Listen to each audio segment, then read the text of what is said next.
Ever get stuck in the most underrated job class? Yeah, that's Noel Stollen's life. He's the grandson of the legendary Brandon Stollen, aka Overdeath, the greatest seeker in history.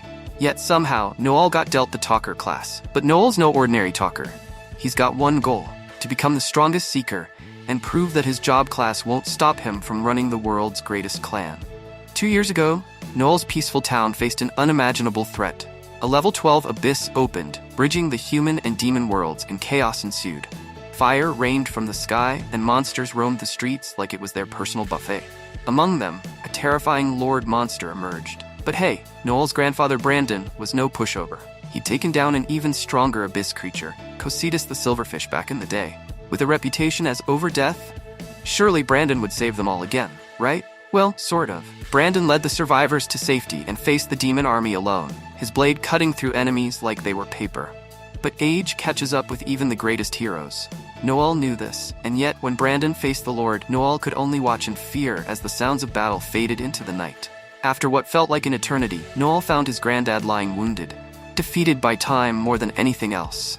Before passing, Brandon left Noel with a message: no matter how weak you are, never let others look down on you.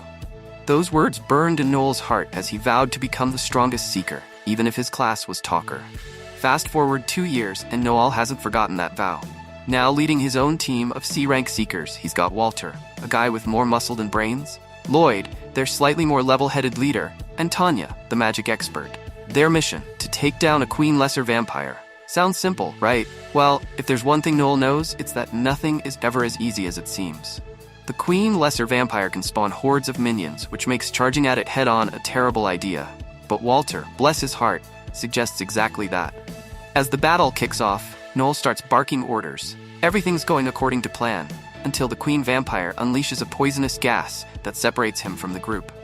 Walter, in his usual fashion, starts yelling for Noel to do his job and give orders. But Noel's had enough. The constant reminder that he's just a talker finally breaks him. A nerve snaps, and Noel pulls out his weapon, ready to show that talkers can do a whole lot more than talk. He casts Tactician, boosting his team's spatial awareness, followed by Battle Voice, which speeds up their stamina and magic recovery. With his buffs in place, the team charges in, taking down lesser vampires left and right. But the Queen isn't going down without a fight, and her minions keep swarming in. Tanya, holding the barrier, warns that if any more join the battle, they'll be toast. Noel doesn't miss a beat, casting peer support to stabilize Tanya's nerves. Even when things get dire, Noel's precise calculations and sharp commands keep his team in sync. When the time is right, he activates Stun Howl, freezing the monsters just long enough for his team to land the killing blow on the Queen. But just when they think it's over, a stray vampire lunges at Noel. In classic Noel fashion, he's already predicted its attack and calculated that the Queen would fall just in time to save him. The timing? Perfect.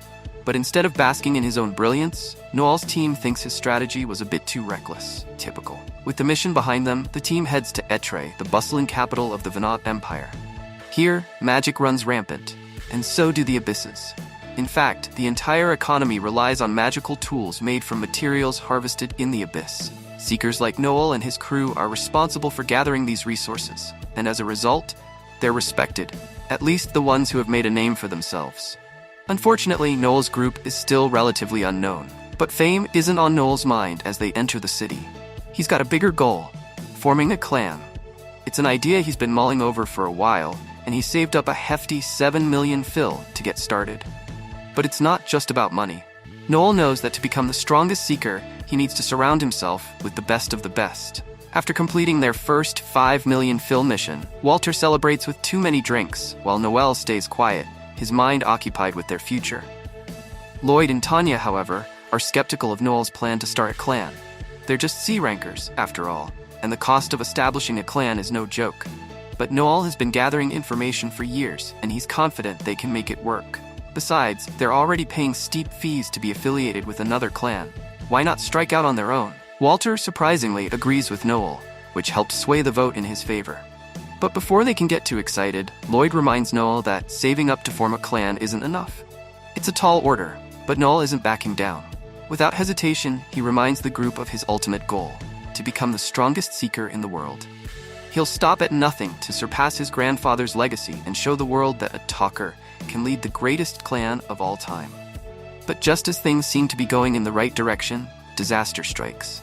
Walter barges into Noel's room, revealing that Lloyd and Tanya have betrayed them, leaving Noel's dream of starting a clan hanging by a thread. Now, with his closest allies gone and his future uncertain, Noel must face his biggest challenge yet, proving that no matter the odds, a talker can rise to the top. Stay connected, like and subscribe for more fun recaps on One and Only Endless Recaps.